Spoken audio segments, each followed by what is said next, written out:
كابتن علي عبد الوهاب المدرب العام لنادي اجا، النهارده بنقول هارد لك.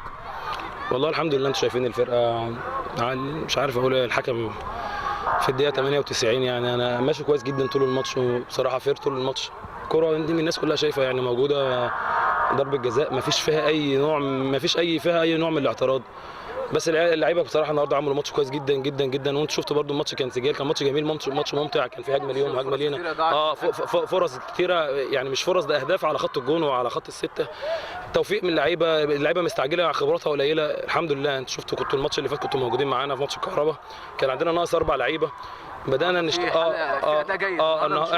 احنا بنبص احنا كنا بادئين في ايه ووصلنا لايه. احنا الحمد لله بنعلى اللعيبه، الحته البدنيه علينا بيها شويه، اللعيبه المصابه بترجع بتتهيأ.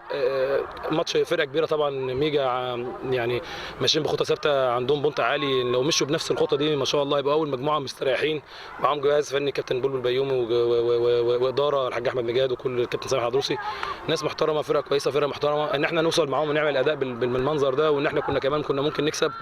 بشكر اللعيبه طبعا، لعيب وحكم اللقاء. يعني نتمنى ان انتوا توصلوا بقى الحاجات دي وتعيدوها مليون مره. يعني في ناس كتير قاعدين في المدرجات، حكام وفي جمهور، وكل الناس شايف الكوره في الدقيقه 98 بيحسب 8 دقائق وقت ضايع، في الدقيقه 98 يخلص على الماتش. طب ليه؟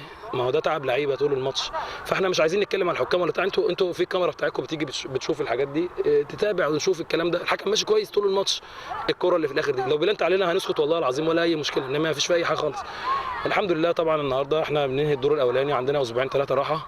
شايف استعداداتك بتخلص يعني الدور الثاني هيبدا ان شاء الله قريب يعني، وانت خلاص بتستعد. احنا دعمنا صفوفنا اللي كان الاماكن اللي كانت ناقصه. حسام الفرود ما شاء الله المهاجم بتاعنا، الحديدي محمد الحديدي كان بيلعب في نادي المنصوره، جبنا احمد عبد اللطيف في نص الملعب. هم دول اللي كانت الاماكن اللي باقيه في القائمه مع الاستبدال، انما احنا عندنا القائمه كانت مقفوله. لو كانت عندنا الدنيا تسمح باكتر من كده كنا جبنا لعيبه ثانيه، بس في حدود امكانيات النادي وفي حدود امكانياتنا احنا بنشتغل. كابتن حماده نبيه طول الفتره اللي فاتت دي بصراحه يعني احنا لسه مستلمين بقى لنا، كابتن حماده مستلم بقى لهم يعني قريب من الدرجه الاولى. كابتن حماده بكل طاقته، وانا احنا بكل طاقتنا بنشتغل.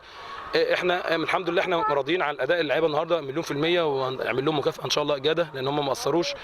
احنا بنبص لنفسنا، احنا كنا فين ونهينا فين. احنا كنا في اللعيبه كانت واقعه بدنيا وفنيا وكده، دلوقتي بنعلى 3 4 درجات. فاهم حاجه عندنا الدور الثاني بدايته ان شاء الله، ربنا يكرمنا باذن الله. بالتوفيق. ربنا يخليكم، شكرا لكم على تغطيتكم الممتازه.